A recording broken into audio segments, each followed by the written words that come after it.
आंबेडकर, माझ्या समवेत उपस्थित असलेले माझे मित्र आदरणीय ब्रह्मचारी अक्षय रत्न, ब्रह्मचारी विवेक सागर, ज्यांनी अतिशय या कार्यक्रमाचं सूत्रबद्ध संचालन केलेलं आहे, तसे आमचे मित्र आदरणीय डॉक्टर बोरकर सर. खरोखरच त्यांनी अतिशय इथे आल्याला मला फार आनंद झाला की इथली जी शिस्तबद्धता आहे ती पाहून मला अतिशय आनंद झाला. जेव्हा मी इथे आत आलो तेव्हा डॉक्टर साहेब मला तिथे घ्यायला आले आणि लागलीच इथली व्यवस्था करून इथं जे समता सैनिक दल आहे त्यांनी आमचा सन्मान केला आणि संपूर्ण इथली जी शिस्तबद्धता आहे ती पाहून मी अतिशय भारावून गेलो. तेव्हा या संपूर्ण मैत्री बुद्ध विहाराचे जे कार्यकर्ते आहेत त्याचं मी सर्वांचं खूप पुन्हा मदत करतो.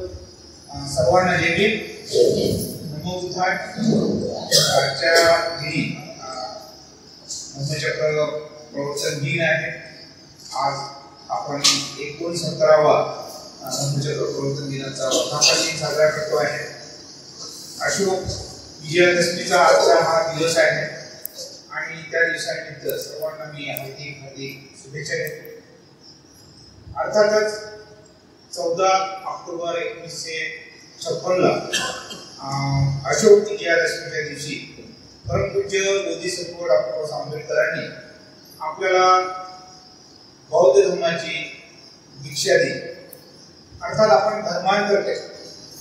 तर बाबासाहेबांनी 14 ऑक्टोबर 1956 ला जेव्हा आपल्याला दीक्षा दिली तर त्या दीक्षेमुळे खरोखरच आपल्या जीवनामध्ये आमूलाग्र परिवर्तन झालं. आपल्या जीवनाचं एक प्रकारे सोनं झालं आणि म्हणून परमपूज्य बोधिसत्व डॉक्टर आंबेडकरांची आजच्या दिवशी कृतज्ञता व्यक्त करणं हे अतिशय महत्त्वाचं आहे. कारण बौद्ध धर्मामध्ये कृतज्ञता हा अतिशय महत्त्वाचा असा सद्गुण आहे. आपल्याला माहित आहे की जेव्हा तथागत भगवान गौतम बुद्ध बुद्धाला जेव्हा वैशाख पौर्णिमेला बुद्धत्वाची प्राप्ती झाली आणि त्यांनी तिथे बोधी वृक्षाखाली बसून 1 आठवडा त्यांनी तिथे आनंद घेतला. बोधीचा संबोधी प्राप्तीचा त्यांनी आनंद घेतला आणि त्यांच्या डोक्यात विचार आला की मला जो काही आनंद अनुभवतो आहे, जे काही मी सुखाचा समाधानाचा अनुभव घेतो, मी जो आनंद अनुभवतो आहे तो कशामुळे आहे, कुणामुळे मी आनंद अनुभवतो आहे, तर सुख मी कुणामुळे अनुभवतो आहे. आणि लगेच त्यांच्या लक्षात आलं की आज जो मी काही आनंद अनुभवतो आहे, सुख जे मी अनुभवतो आहे ते या बोधी वृक्षामुळे. कारण बोधी वृक्षाने मला इथे मी ध्यानस्थ बसलो असताना, मी सत्याचा शोध घेत असताना या बोधी वृक्षाने माझं संरक्षण केलं. उन्हापासून पावसापासून सर्वच गोष्टीने ऑक्सिजन त्यांना मिळाला. या सर्व गोष्टीपासून बोधी वृक्षाने माझं रक्षण केलं आणि म्हणून त्यांनी सर्वप्रथम जेव्हा त्यांना बुद्धत्वाची प्राप्ती झाली आणि मग दुसऱ्या आठवड्यामध्ये बुद्धाने त्या बोधी वृक्षाची कृतज्ञता व्यक्त केली. हळूहळू बुद्धाने त्यांना ज्या लोकांची मदत झाली त्या सर्वांचीच त्यांनी कृतज्ञता व्यक्त केली. आणि म्हणून बौद्ध धर्मामध्ये कृतज्ञता व्यक्त करणं ही अतिशय महत्वाची गोष्ट आहे. बाबासाहेबांनी जर आपल्याला 14 ऑक्टोबर 1956 ला धम्मदीक्षा दिली नसती तर आज आपण इथे जे काही बसलेलो आहोत, शुद्ध वस्त्र परिधान करून बसलेलो आहोत, आपली शैक्षणिक प्रगती झालेली आहे, आपली आर्थिक प्रगती झालेली आहे आणि आज जे काही आपण इथे धम्म ऐकतो आहोत, विहारामध्ये बसलेलो आहोत, हे कुणामुळे? जर बाबासाहेबांनी आपल्याला दीक्षा दिली नसती तर आपण असे धर्म ऐकू शकलो असतो का? ऐकू शकलो. आपली जी काही शैक्षणिक प्रगती झाली आहे, आपली आर्थिक प्रगती झालेली आहे, जी सामाजिक प्रगती झाली आहे ती झाली असती का? झाली नसती. आपण इथे बसू शकलो नसतो, आपल्याला धर्म ऐकता नसता. आपण 56च्या अगोदरची जी आपली अवस्था होती ही आपल्याला सर्वांनाच माहीत आहे. परंतु परमपूज्य बोधिसत्व डॉक्टर बाबासाहेब आंबेडकरांनी धर्माची आपल्याला बौद्ध धर्माची दीक्षा दिली आणि लागलीच 15 ऑक्टोबर पासून आपल्या जीवनामध्ये आमूलाग्र परिवर्तन झालं. जणू काही बाबासाहेबांनी एक जादूची कांडी फिरवली आणि आपल्या जीवनामध्ये आमूलाग्र परिवर्तन झालं. आपल्याला ते सोन्याचे दिवस आले. आपल्या जीवनाचं एक प्रकारे सोनं झालं. हे कुणामुळे? परमपूज्य बोधिसत्व डॉक्टर बाबासाहेब आंबेडकरांनी. परमपूज्य बोधिसत्व डॉक्टर बाबासाहेब आंबेडकरांनी आपल्यासाठी एवढे अथक परिश्रम घेतले की त्या अथक परिश्रमामुळे आज आपण सुखाने जीवन जगतो. जो आनंद घेतो आहोत, ही आपली जी भौतिक प्रगती झालेली आहे, जे यही कल्याण आपलं झालेलं आहे, ते बौद्ध धर्माच्या स्वीकारामुळे आणि बाबासाहेबांच्या अथक परिश्रमामुळे त्यांनी आपल्याला बौद्ध धर्म दिला नसता तर आपण कदाचित या अवस्थेपर्यंत पोहोचू शकलो नसतो. ही अवस्था आपल्याला मिळाली नाही. आणि म्हणून आज परमपूज्य बोधिसत्व डॉक्टर आंबेडकरांची खऱ्या अर्थानं कृतज्ञता व्यक्त करण्याचा हा आजचा दिवस आहे. तसं डॉक्टर साहेबांनी आपल्याला सांगितलं की तसं पाहतो तर आजचा दिवस हा आपलं 69 वर्षे बौद्ध धर्माची दीक्षा घेऊन झालेली आहे आणि 69 वर्ष झाल्यानंतर आपण काय केलेलं आहे, काय कमावलेलं आहे आणि काय गमावलेलं आहे याचं मूल्यांकन करण्याची ही सुद्धा एक संधी आपल्याला आहे. कारण 69 वर्षाचे एक प्रकारे आपलं वय झालेलं आहे. त्यांनी बाबासाहेबांच्या हयातीमध्ये ज्यांनी दीक्षा घेतली असेल त्यांना आज 69 वर्ष पूर्ण झालेली आहे. आणि या 69 वर्षामध्ये आपण काय प्रगती केली नाही हे पण आपल्याला समजणं अतिशय महत्वाचं आहे. कारण बाबासाहेबांनी जेव्हा धर्मांतर 30 मे 1936 ला जेव्हा त्यांनी महाड इलाका परिषद ही सभा आयोजित केली होती, त्यावेळेस त्यांनी धर्मांतरचे कारण, धर्मांतर का करायचं याचे त्यांनी कारण सांगितले होते. आणि बाबासाहेबांनी 2 कारणासाठी आपल्याला धर्मांतर करायचं असं बोलले होते. पहिलं त्यांनी कारण सांगितलं होतं की आपल्याला धर्मांतर का करायचं. धर्मांतर करण्याचं त्यांनी पहिलं कारण सांगितलं होतं आपल्या ऐहिक कल्याणाकरता, आपल्या भौतिक विकासाकरता, आपल्या सामाजिक विकासाकरता, शैक्षणिक विकासाकरता, आर्थिक विकासाकरता आपल्याला धर्मांतर करायचं. ऐहिक कल्याणाकरता धर्मांतर करायचं.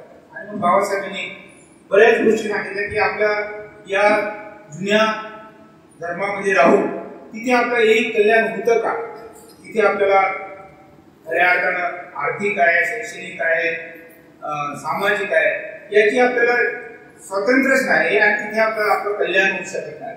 म्हणून आपल्याला जे धर्मांतर करायचं आहे ते आपल्या ऐहिक कल्याणाकरता, आपल्या भौतिक कल्याणाकरता, सामाजिक कल्याणाकरता त्यांनी धर्मांतराचं हे पहिलं कारण बाबासाहेबांनी त्यावेळी सांगितलं होतं. त्यानंतर त्यांनी दुसरं कारण सांगितलं होतं की आपल्याला धर्मांतर का करायचं. तर बाबासाहेबांनी दुसरं धर्मांतराचं अतिशय महत्वाचं कारण सांगितलं आणि ते म्हणाले की धर्मांतर हे आपल्याला आपल्या आत्मउन्नती करता करायचं, आपल्या धार्मिक विकासाकरता करायचं आहे, आपल्या आध्यात्मिक विकासाकरता करायचं.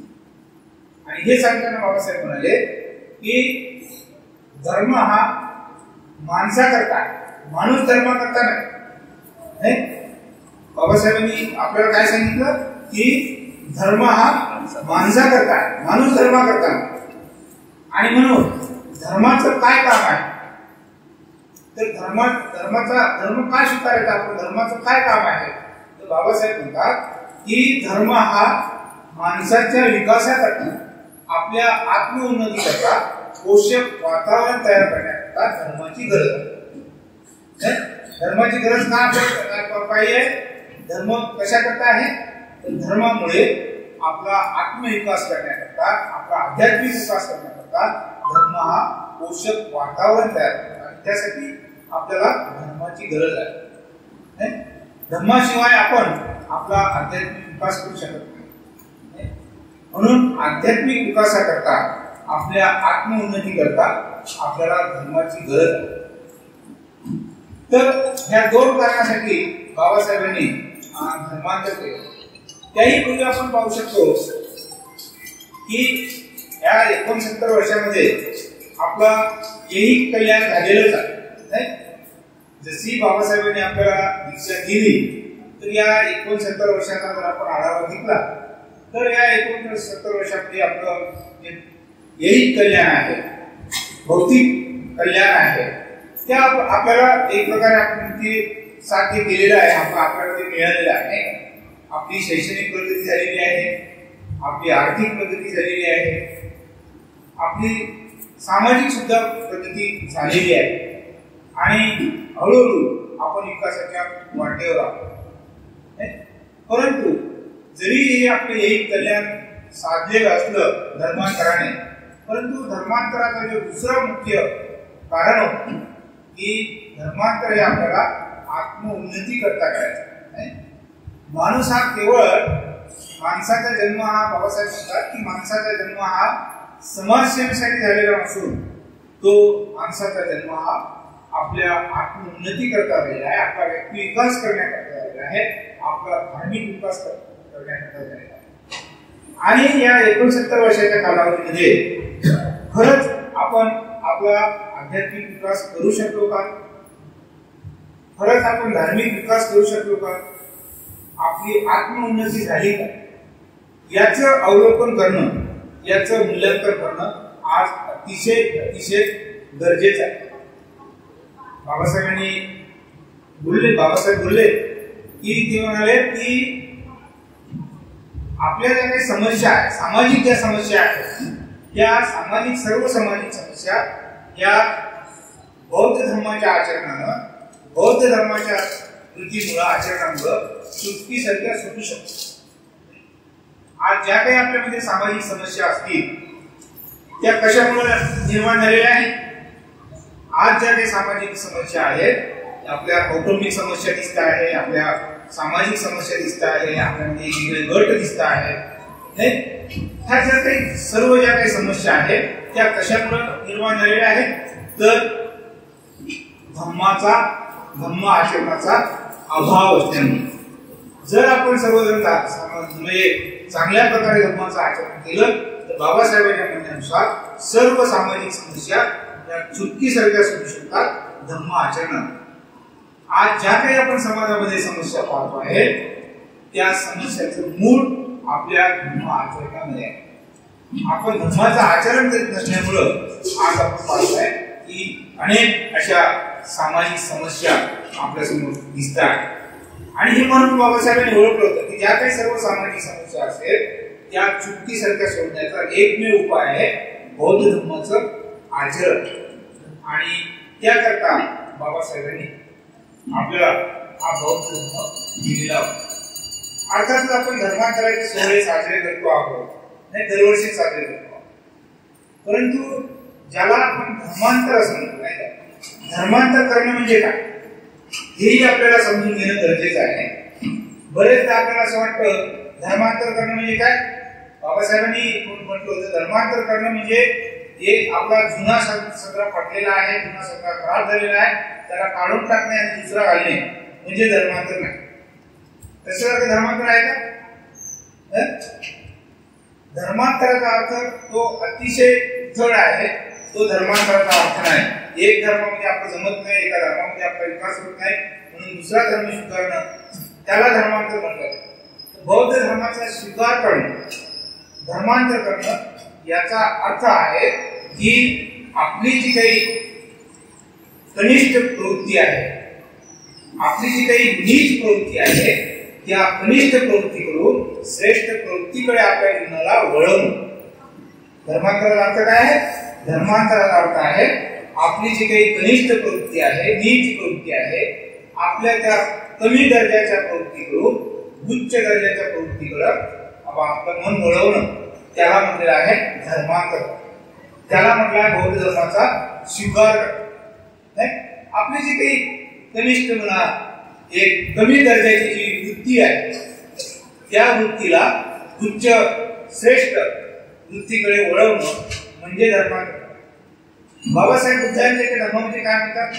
बाबासाहेब बुद्धांच्या धर्मामध्ये म्हणतात की बौद्ध धर्माचा अतिशय महत्वाचा जो पहिला उद्देश आहे आणि तो म्हणतात की तो म्हणजे आपली जी काही सहज प्रवृत्ती आहे त्या सहज प्रवृत्तीला योग्य वळण देणं म्हणजेच आपलं मन सुसंस्कारित करणं हा बौद्ध धर्माचा अतिशय महत्वाचा उद्देश.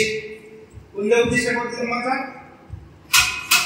बौद्ध धर्माचा बाबासाहेब म्हणतात अतिशय महत्वाचा उद्देश आहे तो म्हणजे जी आपली सहज प्रवृत्ती आहे. कोणती सहज प्रवृत्ती आहे आपली? आपली सहज प्रवृत्ती कोणती आहे? जी जन्मतात आपण घेऊन येतो किंवा समाजामध्ये आपण जे संस्कार होतात त्याच्यात आपली सहज प्रवृत्ती विकसित होते. तर आपली सहज प्रवृत्ती ही कुठली आहे? बरं पाहत म्हणलं आपली सहज प्रवृत्ती ही प्राणी मात्राचीच आहे. कारण आपण उत्क्रांतीच्या दृष्टिकोनातून पाहिलं तर प्राणी मात्राचेच एक उपज आहोत नाही का, त्यांचेच वंशज आणि प्राणी मात्राची प्रवृत्ती कोणती असतं? सहज प्रवृत्ती लोभाची नाही, लोभ, द्वेष,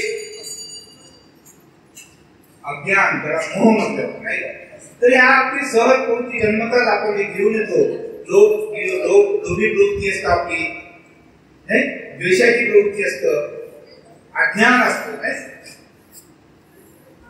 आणि हे तिन्ही प्राण्यांची जी लोभाला बौद्ध धर्मामध्ये कोंबड्याचं प्रतीक दिलेलं आहे. लाल कोंबडा लाल कोंबडा कसा म्हणजे बाहेर गेला की दाणे पिकतच राहत नाही, लोभी असतो. तसा आपली प्रवृत्ती आहे स्वार्थ प्रवृत्ती, मला कसं भेटेल आणि सतत पिकत राहतो कोंबड्यासारखं नाही का. म्हणून बौद्ध धर्मामध्ये लाल कोंबडा दाखवला आहे लोभाला. द्वेष त्यांनी काळा साप दाखवला नाही, तो नेहमी असा फुसफुसत राहतो. आपण पण आपला लोभ पूर्ण झाला नाही, आपल्या स्वार्थाच्या कोणी जर आडवं आलं तर आपण पण सापासारखे फुसफुसत असतो नाही, द्वेषानं भरलेले असतो नाही. आणि अज्ञान किंवा मोह म्हटलेला आहे. ते अज्ञान त्याचं प्रतीक बौद्ध धर्मामध्ये डुक्कर दाखवतो नाही. डुक्कर काय करतो? डुकराला डोळे असतात है ना, तर तो डोळ्याचा उपयोग करतो का? मग कशाचा उपयोग करतो? तो नाकाचा उपयोग करतो नाही, जिकडे गंध येईल तिकडे तो जातो नाही. म्हणजे डोळे असून डोळ्याचा उपयोग करतो. आपली पण तीच वृत्ती आहे नाही का. आपल्याला बुद्धी दिलेली आहे निसर्गता नाही का, पण आपण आपल्या बुद्धीला गहाण ठेवतो आणि आपण सुद्धा व्यवहार करतो नाही. ते आपलं अज्ञान नाही. असं बौद्ध धर्मामध्ये जे काही 3 विष सांगितलेले आहेत किंवा 3 विष सांगितले आहे, लोभ, द्वेष, मोह नाही, तर ती एक आपली नैसर्गिक प्रवृत्ती, सहज प्रवृत्ती आहे नाही. कारण आपण प्राणी मात्रातूनच उत्क्रांत झालेला आहोत, ही प्रवृत्ती आपल्याकडे आहे. आणि म्हणून बाबासाहेब म्हणतात की जी आपली सहज प्रवृत्ती आहे त्या सहज प्रवृत्तीला बदलवणे म्हणजे मनाला सुसंस्कारित करणे हा बौद्ध धर्माचा मुख्य उद्देश. आता प्रश्न आहे की काय बाबासाहेबांनी जे दुसरं कारण धार्मिक विकासात सांगितलं, आध्यात्मिक विकास सांगितलं, बौद्ध धर्माचा जो बाबासाहेबांनी उद्देश सांगितला की जी आपली सहज प्रवृत्ती आहे त्या सहज प्रवृत्तीला योग्य वळण देणं, आपलं मन सुसंस्कारित करणं. आपण धर्मांतर केले आहे, धर्मांतराचा अर्थ पण पाहा नाही, म्हणजे कनिष्ठ प्रवृत्तीकडून श्रेष्ठ प्रवृत्तीकडे जा. बाबासाहेबांनी जसं म्हटलं की धर्मांतर म्हणजे नवजीवन सांगणं नाही. आज मला नवा जन्म होत आहे असे मी मानतो नाही. म्हणजे धर्मांतर म्हणजे काय? नवजीवन नाही. बाबासाहेबांनी म्हटले तुम्हाला जर धर्मांतर हे आवडत नसेल तुम्ही नवजीवन नाही. आणि त्यांनी बौद्ध धर्माचा हा उद्देश आहे.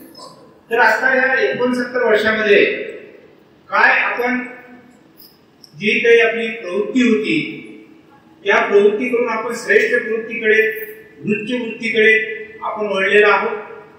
आपली जी काही नैसर्गिक प्रवृत्ती आहे तिला बदलण्याचा काही आपण प्रयत्न केलेला आहे नाही. जसं मी म्हटलं की पहिलं कारण ठीक आहे, यही कारण, यही सुख करता, यही कल्याण करता आपलं यही कल्याण झालेलं आहे, यही सुख आपण साध्य केलेलं आहे काही ना काही प्रमाणामध्ये. पण दुसरा उद्देश जो महत्वाचा बाबासाहेब सांगतात की आपल्या आत्मोन्नती करणे, आपल्या आध्यात्मिक विकासात नाही. आणि त्याही नंतर ते म्हणतात की आपल्या मनाला योग्य वळण देणं, आपलं मन सुसंस्कारित करणं. काय आपलं मन सुसंस्कारित झालेलं आहे याचं पण अवलोकन करणं गरजेचं आहे. एक मागे गोष्ट आहे आलेली होती, अर्थात ती गोष्ट फार रोचकच वाटली मला. तर ती त्यामध्ये सांगितलं की एक अतिशय निर्धन गरीब भिकारी असा एक व्यक्ती असतो आणि अतिशय निर्धन भिकारी जो व्यक्ती असतो त्याला योगायोगानं एक महापंपद अशी लॉटरी लागते. आता ती लॉटरी लागल्यानंतर अनेक पत्रकार त्याच्याकडे जातात. हा अतिशय गरीब माणूस, गरीब माणूस, निर्धन माणूस, त्याची मुलाखत घ्यायसाठी अनेक पत्रकार जातात आणि ते पत्रकार त्याला विचारतात की तुला आता ही बंपर लॉटरी लागलेली आहे, तुला हे लाखो रुपये भेटणार आहे, तर तू याचं काय करणार आहेस. आता त्याला सर्व पत्रकार विचारतात आणि तो काय उत्तर देणार. त्यांनी उत्तर काय दिलं की त्यांनी उत्तर हे दिलं की म्हणे मी या जे काही मला बंपर लॉटरी भेटलेली आहे, मिळालेली आहे, त्याची मी एक सुंदर अशी कार घेणार. मग विचारतो त्याला की कार घेतल्यानंतर तू काय करणार आहे. तो म्हणतो की मी कार मध्ये बसून घेईन. मग काय उत्तर दिलं ना, मी कार घेईन आणि त्या कार मध्ये बसून मी काय करेन, घेईन. मग आपली प्रवृत्ती काय झाली. आपल्याला बाबासाहेबांनी एवढं मोठी लॉटरी लावून दिली, एवढं मोठं आपल्याला जो धम्म की ज्याच्यामुळे सारे प्रश्न सुटलीसारखे सुटू शकतात असा मोठा धम्म दिला आपण नाही.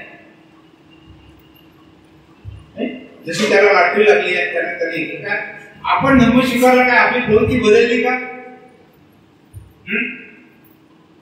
धर्मांतराचा अर्थ बौद्ध धर्माचा उद्देश आहे तो आपण साध्य करून राहिलो का. की आता जुना कपडा फाटला होता तर नवीन घातला बस एवढंच. हे अवलोकन करणं याचं मूल्यांकन करणं आपल्याला गरजेचं आहे. 69 वर्ष निघून गेली. 69 वर्षाचं वय म्हणजे काही साधं वय नाही. आता काही आपण तरुण राहिलेलो नाही, मध्यम वयाचे झालो नाही, तर 69 वर्षाचं एक अतिशय समजदारीचं वय आहे.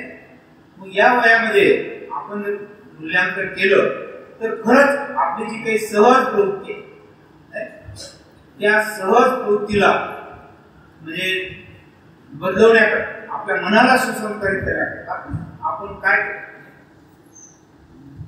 बाबासाहेबांनी सुखाची पण फार चांगली परिभाषा केली. बाबासाहेब म्हणतात की सुख हे उच्च राहणीमानावर अवलंबून नाही. बुद्धाच्या धम्म वाचता नाही ग्रंथ इथे त्यामध्ये बाबासाहेब म्हणतात की सुख हे उच्च राहणीमानावर अवलंबून नाही. कशावर. आपल्या सुखाची कल्पना काय आपली मोठी गाडी असेल, संपत्ती असेल, घरामध्ये गाडी असेल, मुली असेल, सर्व काही असेल, तेव्हा काय वाटतं आपल्याला आपण सुखी आहोत नाही. बाबासाहेब म्हणतात की म्हणजे सुख हे उच्च राहणीमानावर अवलंबून नाही, तर सुख हे खऱ्या अर्थानं उच्च संस्कृतीवर अवलंबून. काय उच्च संस्कृती आपण निर्माण करू शकलो, उच्च संस्कृतीचं आपण आचरण करू शकलो. कुठली उच्च संस्कृती आहे. श्रेष्ठ ज्याला संस्कृती म्हणतात, उच्च संस्कृती म्हणतात, कुठली आहे. उच्च संस्कृती बाबासाहेबांनी आम्हाला दिलेली आहे. तो आहे बुद्धाचा धम्म. बुद्धाचा धम्म आहे, पंचशीलाचं आचरण आहे नाही का. हे बाबासाहेबांनी आम्हाला सांगितलेलं आहे. त्याच्यानुसार आम्ही पंचशीलेचं आचरण करतो आहोत का. वृत्ती बदलणं सोपं काम नाही. एका कनिष्ठ वृत्तीकडून श्रेष्ठ वृत्तीकडे जाणं, आपली सहज प्रवृत्ती जी आहे ती सुसंस्कारित करणं, तिला बदलवणं सोपं काम नाही. असं म्हणतात ना लोक, जुनी म्हण आहे. काय म्हणायचं ते म्हणतात की जिथे ती सवय मिळल्याशिवाय जात. बरोबर आहे का. बरोबर आहे. म्हणजे चुकीचं आहे. बुद्धाने सांगितले की प्रत्येक गोष्ट अनित्य आहे, प्रत्येक गोष्ट बदलणारी आहे ना. पण आपण जे जुने घेऊन बसलो की जुन्याची सवय मेल्याशिवाय जात नाही, त्याच्यामुळे ते मन बदलायला तयारच नाही, आपली वृत्ती बदलायला तयार नाही आहे. ही मनच चुकीची आहे आणि तिला नाही म्हणा मी जसा आहो तसा राहतो, नाही माझा स्वभाव असा मी असाच राहणार आहे. बाबासाहेबांनी धर्मांतर केलेलं आहे, आपल्याला धर्म दिलेला आहे. त्या धर्माचं जर आचरण केलं नाही, त्यासाठी कठोर परिश्रम करावा नाही. कठोर परिश्रम केल्याशिवाय आपली वृत्ती बदलू शकत नाही, आपली प्रवृत्ती बदलू शकत नाही, आपलं मन बदलू शकत नाही. नाहीतर मग गीतेची सवय मिळाल्याशिवाय जात नाही, म्हणून आपण आहो तसा आहो नाही. आता मी काही प्रयत्न करत नाही, इथे आपले प्रयत्नच कमी होते. तर आपल्याला आपली वृत्ती बदलवण्याकरता कठोर परिश्रमाची गरज, अथक परिश्रमाची गरज. बिना परिश्रमाने आपली मनोवृत्ती बदलू शकणार नाही, आपला आपली आत्मोन्नती होऊ शकणार नाही, आत्मविकास होऊ शकणार. आणि मग आपली प्रवृत्ती जर बदलायची असेल तर बाबासाहेबांनी आपल्याला 3 रत्न दिलेले आहेत, बुद्ध, धम्म आणि संघ.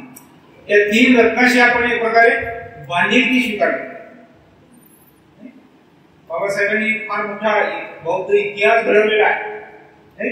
सरांनी मगाने सांगितलं की बाबासाहेबांनी एका म्हणजे गुरु चंद्रमुनीकडून त्यांनी दीक्षा घेतली. त्यांनी त्रिशरण पंचशील त्यांनी ग्रहण केलं आणि ते एक प्रकारे बौद्ध झाले.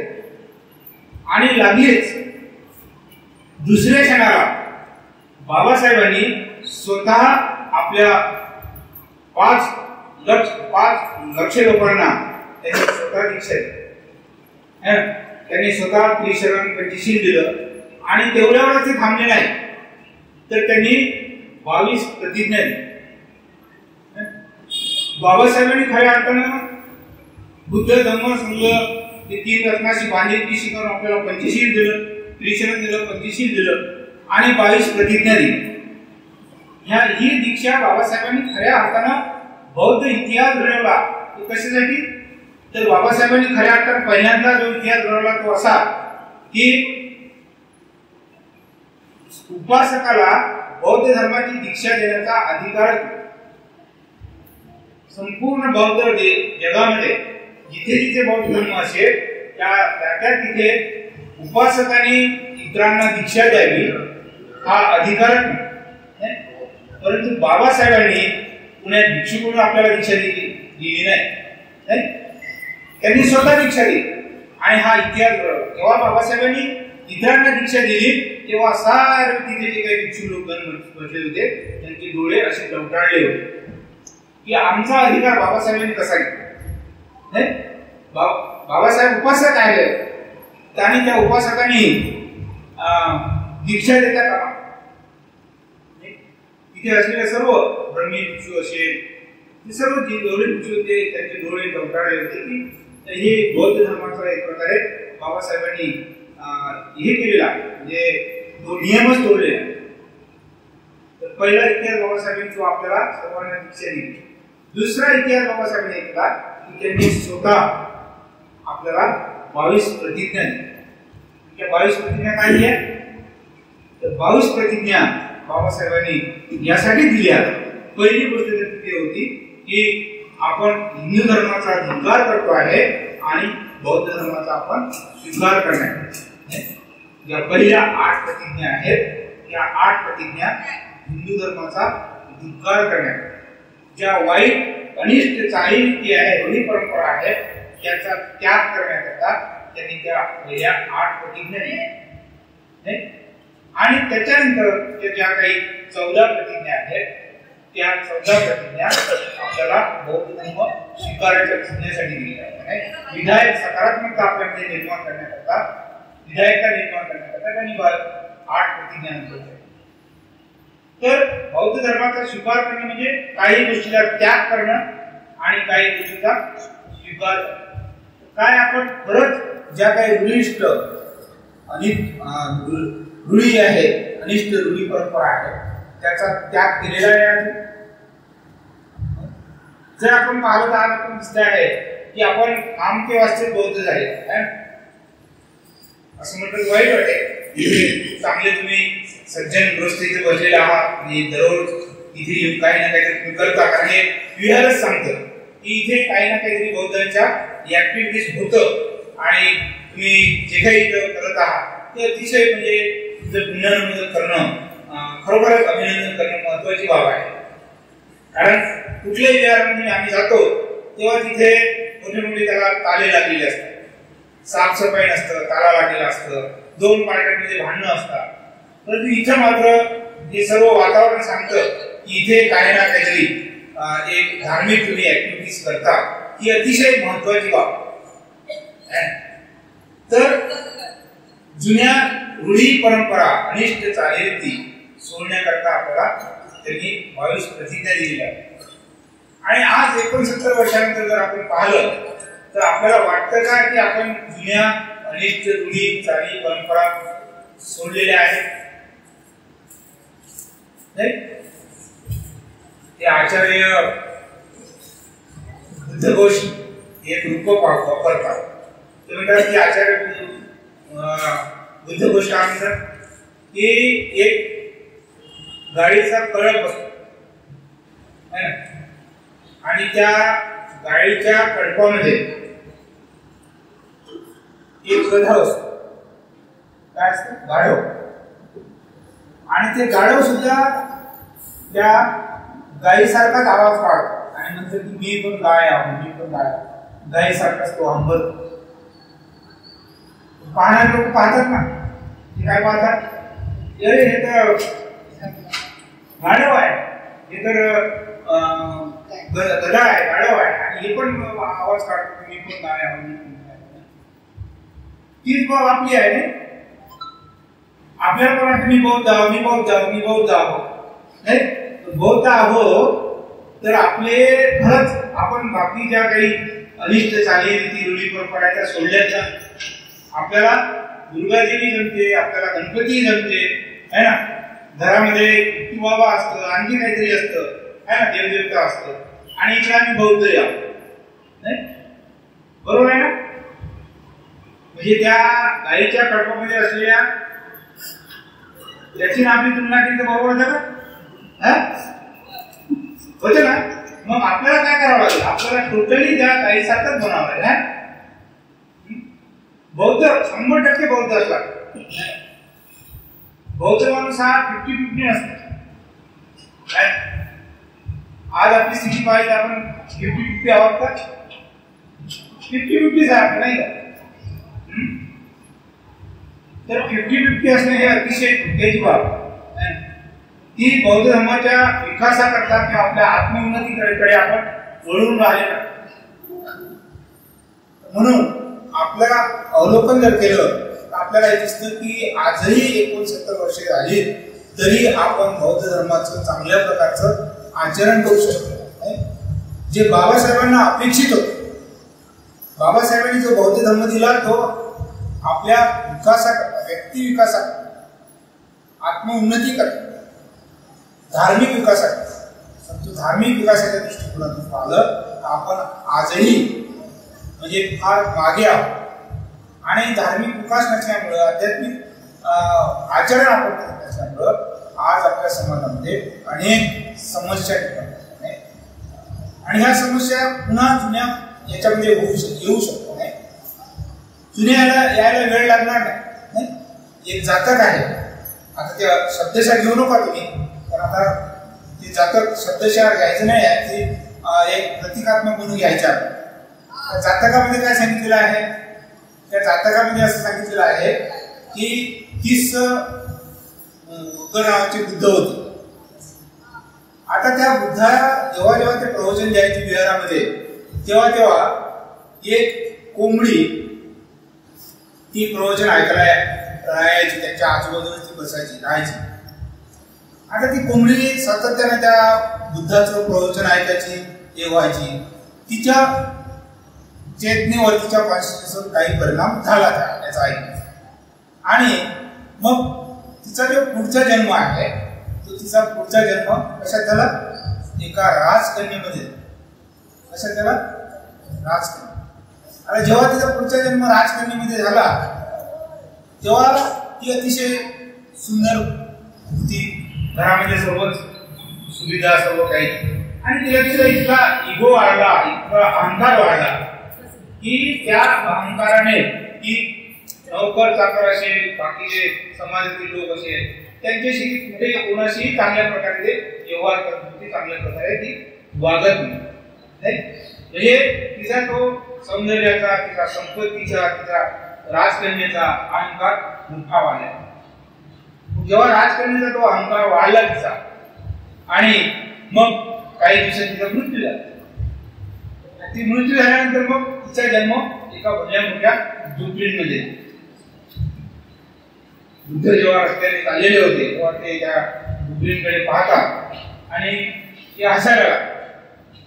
तेव्हा त्यांचे शिष्य म्हणाले की हे का तुम्ही का हसले. तेव्हा बुद्ध हे पूर्ण स्टोरी सांगतात की ती पहिले कशी कुठली होती, तिची राजकन्या कशी झाली आणि मग कशी ती झोपडीमध्ये. नाही आता याच्यातून आपण काय शिकायचं, हे जातं काय आपल्याला आपण काहीतरी बोट घ्यायचा जशा तसा. आपण काय बोट घ्यायला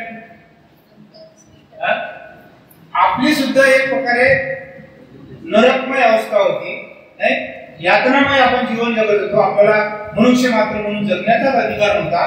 एक आपण म्हणजे गावाबाहेरचे देशाबाहेरचे लोक होतो, नाही फार मोठ्या गर्दीमध्ये राहावं लागत होतं. अशा अवस्थेतून बाबासाहेबांनी 20 वर्ष आपल्याला मार्गदर्शन केलं. 1936 ला त्यांनी प्रतिज्ञा केली की मी हिंदू म्हणून जरी जन्मलो तरी मी हिंदू म्हणून मरणार नाही. 21 वर्ष त्यांनी अभ्यास केला आणि त्या अभ्यासामधून मग आपल्याला वारंवार ते मार्गदर्शन करत राहत. तसं पाहिलं म्हणलं तर 1923 पासून त्यांनी बहिष्कृत भारताची उभारणी केली आणि तेव्हापासून ते आपल्याला मार्गदर्शन करत. हळूहळू त्यांच्या मार्गदर्शनाने आपल्यामध्ये परिवर्तन झालं आणि मग आपल्याला त्यांनी बौद्ध धर्म दिला.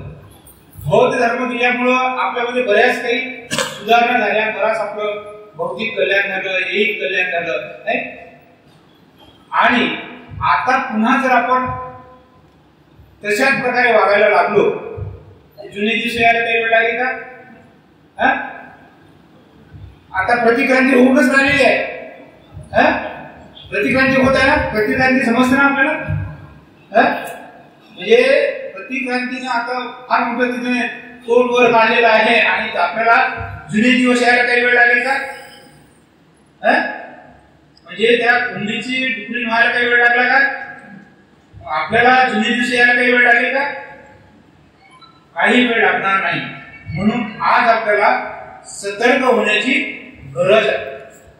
नाही ते जुनं जीवन आपल्याला येऊ नये, पुन्हा ते आपल्या वाट्याला येऊ नये, आपल्या वारसांना ते वाट्याला जुने दिवस येऊ नये. कारण त्याचा जे बाबासाहेब 56च्या अगोदरचे जे लोक असतील त्यांनी त्याचा अनुभव घेतला की किती वाईट दिवस कसं आपलं जीवन होतं, नाही हा जुन्या लोकांनी अनुभव घेतलेला आहे. आणि म्हणून आपल्याला जुने दिवस येऊ नये यासाठी आपण सातत्यानं बाबासाहेबांची कृतज्ञता व्यक्त केली पाहिजे.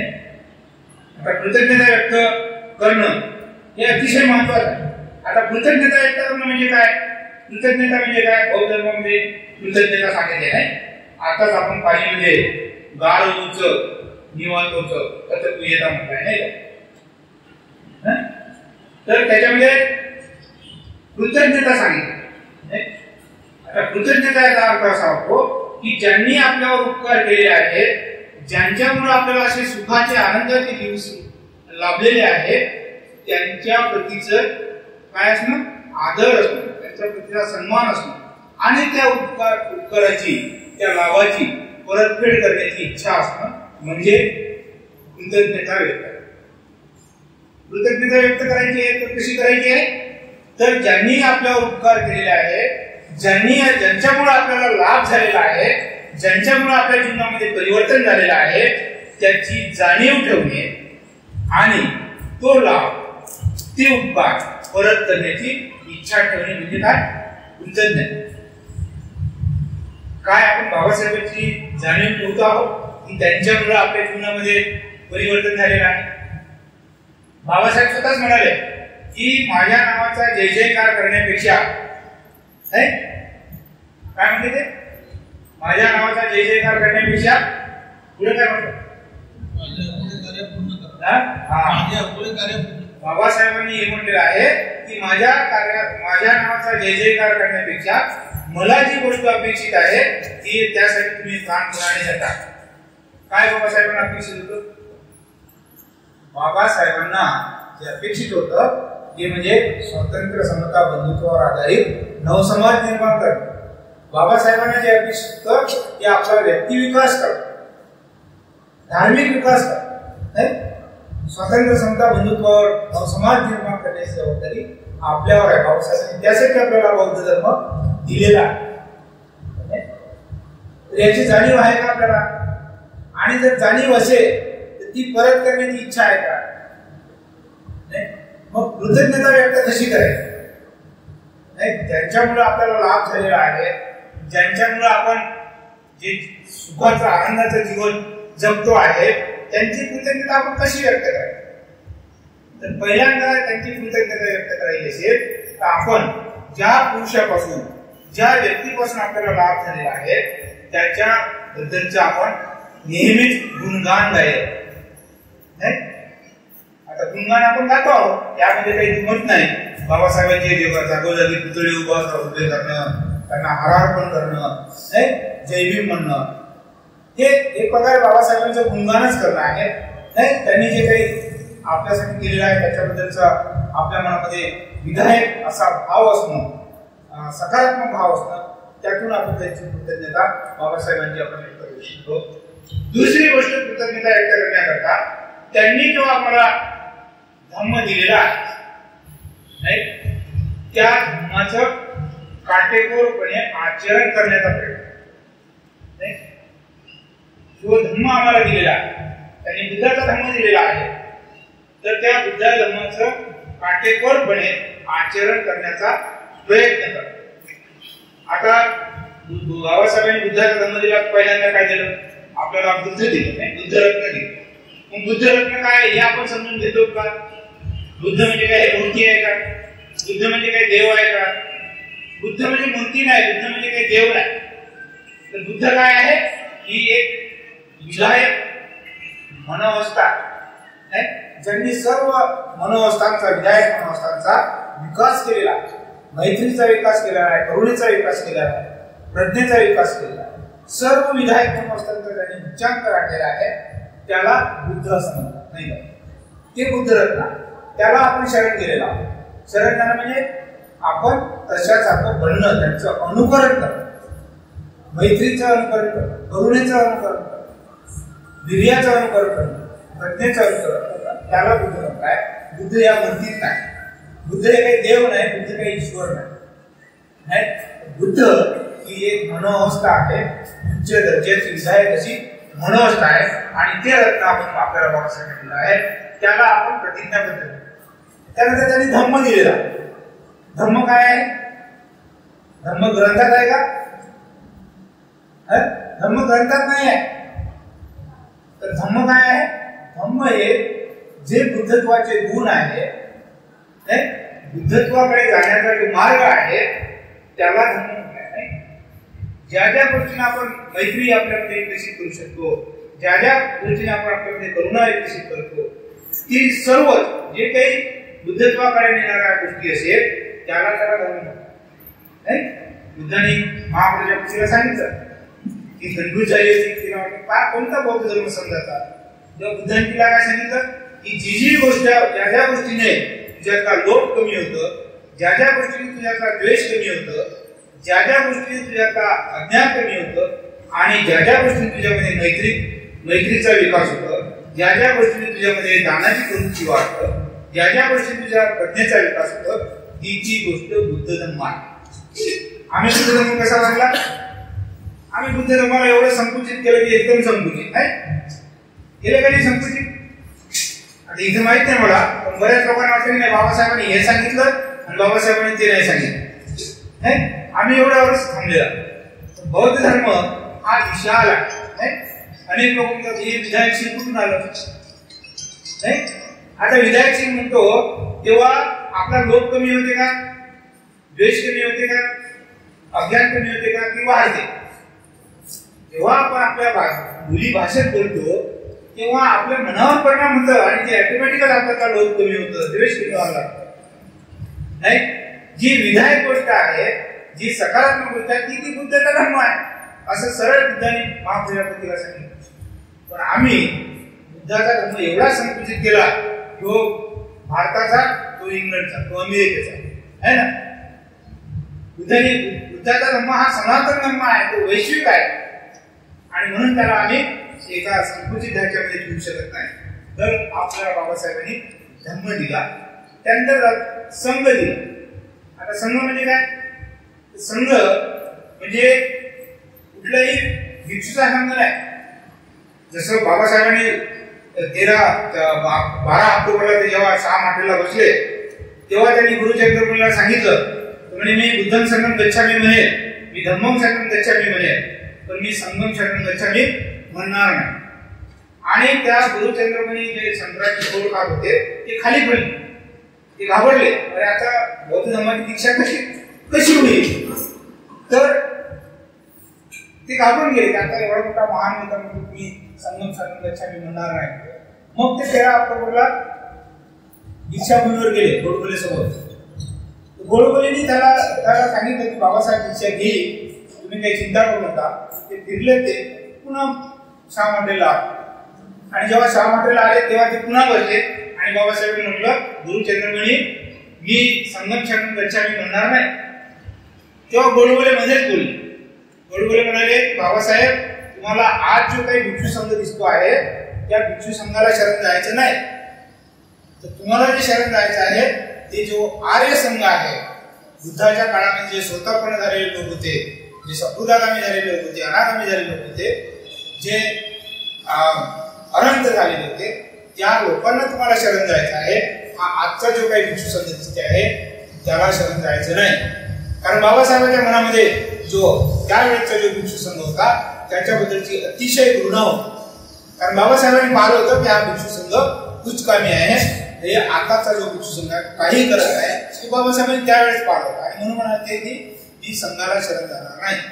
आणि जेव्हा हे गोडबोलेंनी हे सांगितलं की तुम्हाला आजच्या या भिक्षू संघाला शरण जायचं नाही, तर तुम्हाला आर्य संघाला शरण जायचं आहे, तेव्हा बाबासाहेब बोलले की गोडबोले हे मला तुझ्याकडून उत्तर नव्हतं पाहिजे, हे उत्तर मला चंद्रमणीकडून पाहिजे होतं. आणि बाबासाहेब दीक्षेसाठी तयार झाले.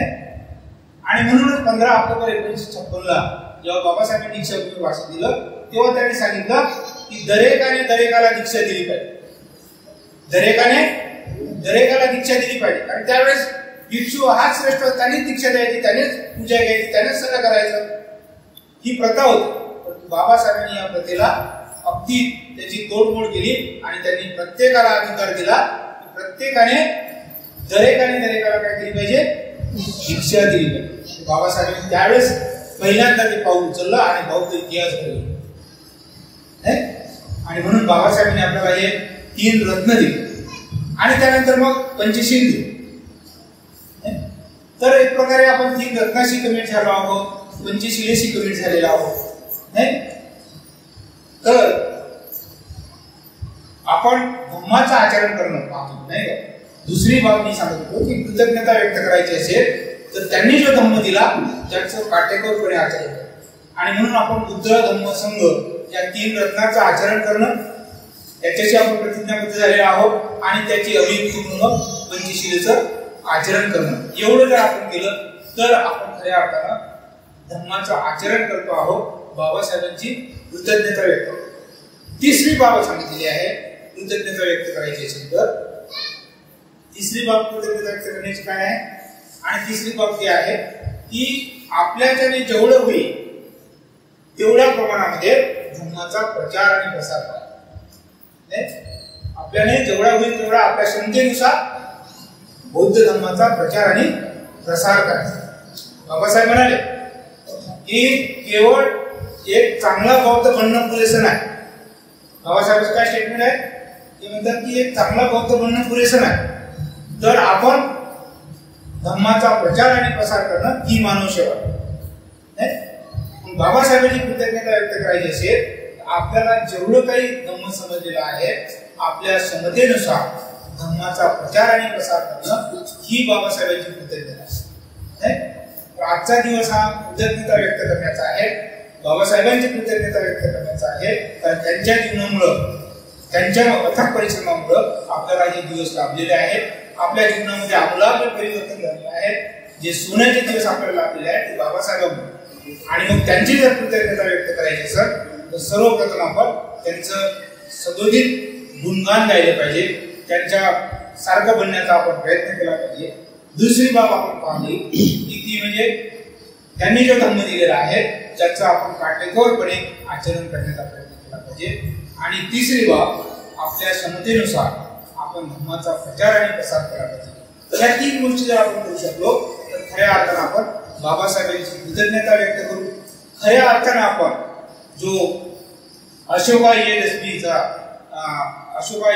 दिवस आजचा आहे आणि 14 ऑक्टोबर 1956 त्यांनी जे धर्मांतर केलेलं आहे त्याचा वर्धापन दिन आहे. तर हा खऱ्या अर्थानं साजरा केल्यासारखा होईल. तर बंधूंनो भगिनींनो खरोखरच आपल्यावर फार मोठी जबाबदारी आहे. बाबासाहेब शेवटी बोलून गेले की धर्माचा स्वीकार तर केला परंतु बाबासाहेबांनी फार मोठं स्टेटमेंट केलेलं आहे.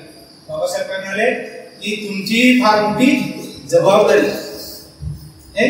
बाबासाहेबांनी शेवटी काय म्हटलं, तुमची फार मोठी जबाबदारी आहे. तुम्ही जर धर्माचं चांगल्या प्रकारे आचरण केलं नाही तर महार मागांनी हा बौद्ध धर्म पाठवला अशी म्हणण्याची वेळ. बाबासाहेब अतिशय दुःखद शब्द होते. काय म्हणायचे की ही तुमची फार मोठी जबाबदारी आहे. जर तुम्ही धम्माचं चांगल्या प्रकारे आचरण केलं नाही तर महार मागांनी बौद्ध धर्म पाठवला अशी म्हणण्याची वेळ. म्हणून आपण चांगला विचार करा. नाही आपण बाबासाहेबांचे अनुयायी आहोत. बाबासाहेबांचे आपण एक वारस आहोत आणि मग एक चांगला वारस बनण्याकरता चांगला अनुयायी बनण्याकरता आपण त्यांची कृतज्ञता व्यक्त करणं अतिशय महत्वाचं आहे. भगिनींनो आपण मला शांत चित्ताने ऐकून घेतलेलं आहे तेव्हा मी आपल्या सर्वांचंच खूप खूप आभार मानतो, पुन्हा अनुमोदन करतो आणि माझ्या वाणीला इथेच धन्यवाद.